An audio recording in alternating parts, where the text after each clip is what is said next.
All right, music fans, welcome. Harmless Dave here talking about real music in real time for real people just like you and me.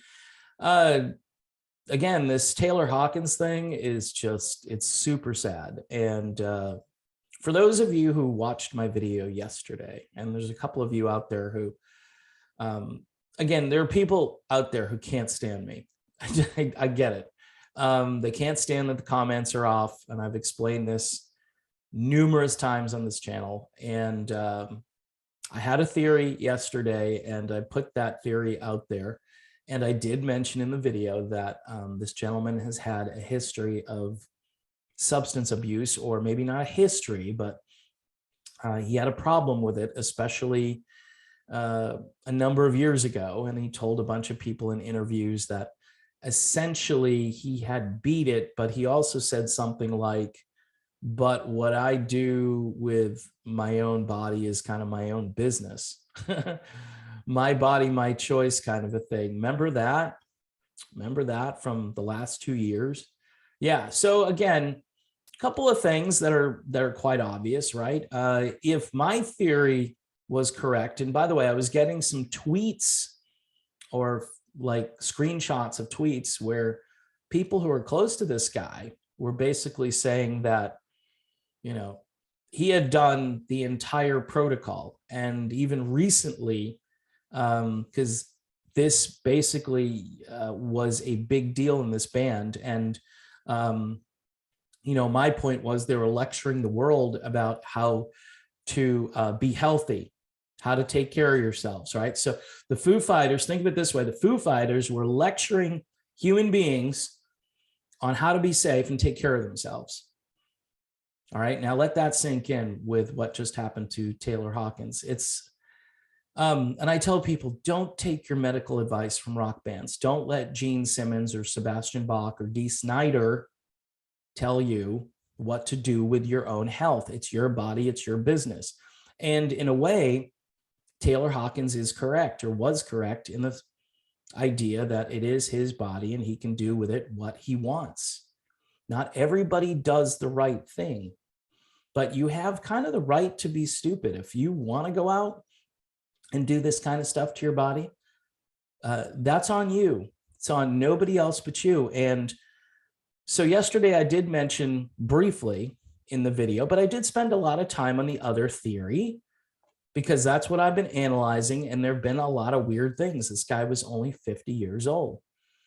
So the tox report has come back from Colombia, and people, they hear Bogota, Colombia, and they do a face palm and they go, well, that kind of figures, right? Colombia, people think of drugs and lots of drugs and a lot of corruption in that particular country. Anyway, the Office of the Attorney General released a statement that stopped short of categorizing Hawkins' death as an overdose, but preliminary tests found 10 different substances, including antidepressants, marijuana, opioids, and a couple of things I can't pronounce. So I'm just going to leave it there, but 10 different substances in his system. Of course, an emergency call was put out there stating that Hawkins was suffering chest pains. And yeah, that was just really fast, the way that all went down.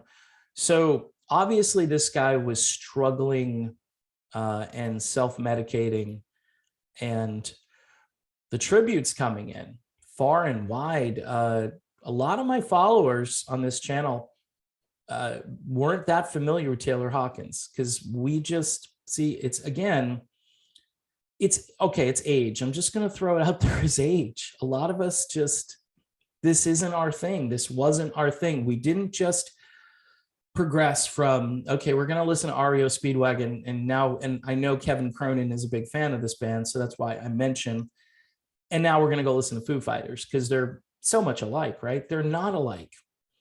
They're not alike. And you can call it generational. You can call it just what the 90s did to the scene.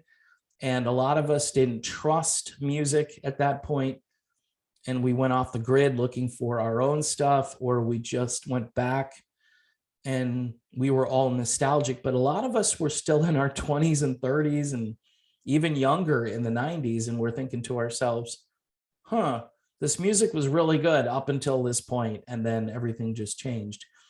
And unfortunately, I put the Foo Fighters into that grouping, whether they deserve it or not. I kind of think they do. They're in, think of it this way, the Foo Fighters are in the Rock and Roll Hall of Fame. And there are legends who are playing still out there who are not in the Rock and Roll Hall of Fame. And then there are brand name, marquee, still filling up large arenas type artists out there from well before the Foo Fighters who aren't in the Hall of Fame.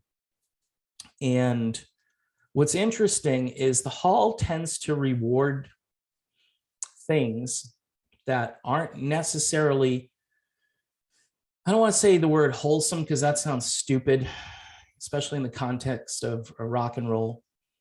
But, you know, Nirvana, Foo Fighters, Dave Grohl, I mean, you can see the connections here. All of this stuff from that decade, that decade was somehow revolutionary for music. Yeah. It's the biggest backward step in the history of rock and roll. And at least, like I tell people, they say, do you like this band? I say, well, at least they're rock.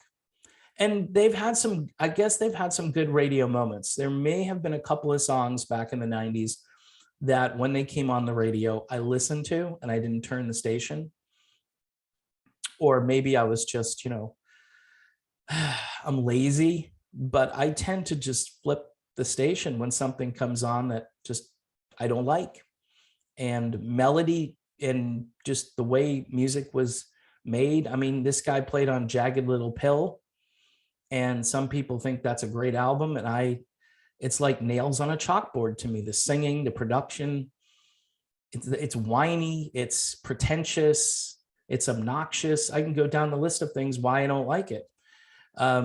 It's not fun. It feels like a dark place when you listen to it. Some people get their kicks out of that stuff. And I'm not saying any of that inspired this guy to do what he just did. But, you know, I tend to link things together. And just on a subliminal level, I tend to link things together. And in this case, I can't help but think that decade, you know, look at all the people who were there and then were not there really quick, you know. And there are a few of them, a few very high profile names. And this is another one. And yes, you could say there are a lot of stuff, a lot of things that happened to 60s rockers and 70s rockers and even a few 80s rockers, right? There's definitely that underground culture of, you know, cocaine in the 80s, which is out of control, right? So in any event, it appears that this guy had some personal issues and he was self-medicating, or he has the right to do things like this with his own body. It's his body. He's obviously got a lot of money and he can get the stuff that he wants to unwind after a concert. But 10 different things, this to me almost sounds like, you know, he really didn't care about himself or the future. But I don't know. You know, they say accidental, but, you know, you're smart enough not to cause this accident. Even if you're going to live a little bit on the edge, I think you have to know your limits. And maybe he just didn't realize that 50 years old, you can't do the things you did when you were 25. So I don't know. So yeah, that's the video on Taylor Hawkins Part 2. It's a sad thing. A lot of tributes coming in. And we wish, you know, the best for his family and his fans. And that's pretty much it.